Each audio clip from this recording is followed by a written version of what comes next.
At Employee Screen IQ, we find a 27% hit rate among all the applicants that we screen, meaning that 27% of the applicants have some type of criminal record. That's more than double what's being reported out there by some of the other players within our industry. And we wanted to get into the nitty-gritty as to why that might be. So we're joined here today by our Vice President of Quality Service, Kevin Bachman, and our Director of Public Records, Andrew Cashman. Guys, why are we finding more records than anybody else? We try harder. Now, that's a big, bold statement. My point is there's a number of tools out there that we use to find criminal records on behalf of our clients. There's a county criminal record check. There's a national criminal record check. There's data available from a number of different places. So the approach we take with our clients is let's use all of the different pieces of information. Let's cast as wide a net as possible. Let's go find criminal records that our clients need to make good decisions. So, Andrew, how do you do that? It's a mixture of analysis and products. So what you're going to do is start at the application. You're going to get address history and to tell you where to look. So you start at the application and you start using tools. A social security number trace, it's something that will give you address history.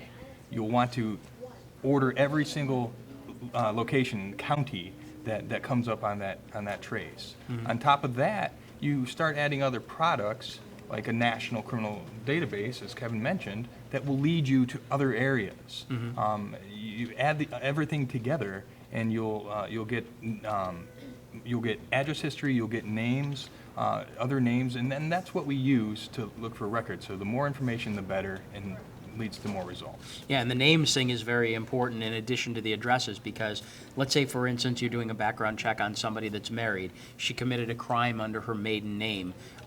If you're not searching under that maiden name, you're not going to find the record, right? And that's really a great distinction. So when we talk about grabbing all of the information, we talk about walking into that courthouse or using that tool with everything that's at our disposal. It's important to point out that 27% figure, those are records that are already there. So other screeners that don't find those records, it's really a reflection on the tools that they use and the places that they go to search. There's a phrase in our industry called maximum possible accuracy. For our organization, those are the minimum standards that we're comfortable using for our clients.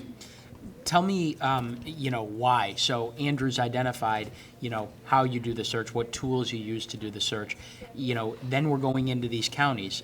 How do we know that that's working? What are some of the stats to back it up, guys?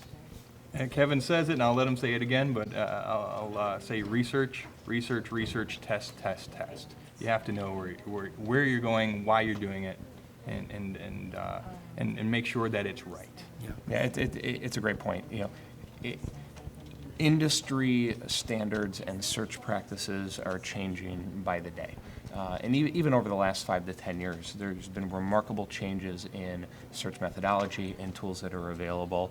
It doesn't do our clients any good. It doesn't do us any good to give clients a background check that use the same methods 5 to 10 years ago. We have to continue to test, evaluate sources, use information to provide clients with what they need. Now, it's important at this point to distinguish the role of a background screening company is simply to provide information to our clients to make a choice. A daycare is a great example. A daycare does not want to hire a child molester. So they're going to take steps to make sure they protect their organization and the children by doing a background check. An applicant that wants to work at a daycare also, if they're not a child molester, we're validating the daycare's choice to move forward with them in the hiring process. So that's a situation with both parties benefit. A qualified employee gets the job because of the work that we're able to do. It's not just about finding criminal records for the purpose of denying people employment. Correct. It's helping organizations validate their choice and making sure that the right people get the jobs as well. So now let's validate some of the numbers, okay? So the effectiveness. How many records are people finding when they add a national database? How many records are being found within one county, 2 counties? That's a great question. Clients that take advantage of a national criminal database search as a complementary product will find 19% more records than an employer that doesn't. At the same time, so that's a quality component with an employer that says, I'd like to do as much as possible. If another client says, you know what, we really just want to check out where they live now. We're not going to worry about past addresses or past names. We just want to check out today. well, they're probably going to find that criminal record only about 40% of the time. So on that spectrum, you have one client that's looking to find as much information as possible to validate the decision, another client that has a hole in their screening program that we would recommend they close out. Okay.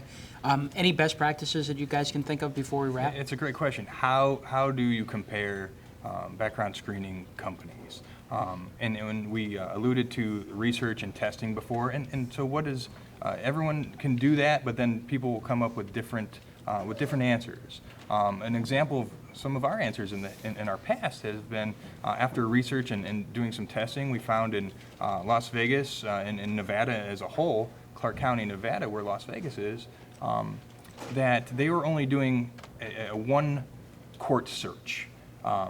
And around the country, you should go an upper and a lower court search. They were only going to the upper court. We decided that's not good enough. We added turnaround time by adding another level to that, but we decided that was the best practice, and we did it. Another great example is in Massachusetts. You really have to know where things are different. You have to be an expert in a lot of certain areas that things aren't the same. Massachusetts is the only place that you can house felony record convictions at a lower court. So we have to make sure that we're not going to miss any of that if some of the lower courts, and sometimes they are, not searched. And so we've added practices, and that helps boost our number. Little by little, everything that we do will help boost the percentage, and we'll find more records. Yeah. And there's thousands of courts nationwide. Andrew just described 2 of them. There's many more that we have to make those same determinations on. The best takeaway that I can offer employers is to ask your screening provider. A quality screening provider will be able to shape the experience ahead of time. How many criminal records should I find? How many felonies and misdemeanors should I find? Compare that information to what you actually experience, and then look to strengthen your screening program as a result. Yeah. So the bottom line on this one for employers is you want to run a comprehensive criminal background check, and that entails first identifying all the names and any addresses where people have lived over a specific period of time. You want to go into the counties in each of these instances where they've lived, and in addition to that, you can add tools such as these databases to try and widen the net a little bit. And so I think that that's the takeaway for employers. You want to make sure you're using the best possible source every single time, and of course ensuring accuracy along the way. So if you're interested in learning more about how to conduct a comprehensive criminal background check, we invite you to visit us at our website at www.employeescreen.com. There's a white paper there entitled No Shortcuts, and that would be a good download for anybody that's looking to learn more. Thank you.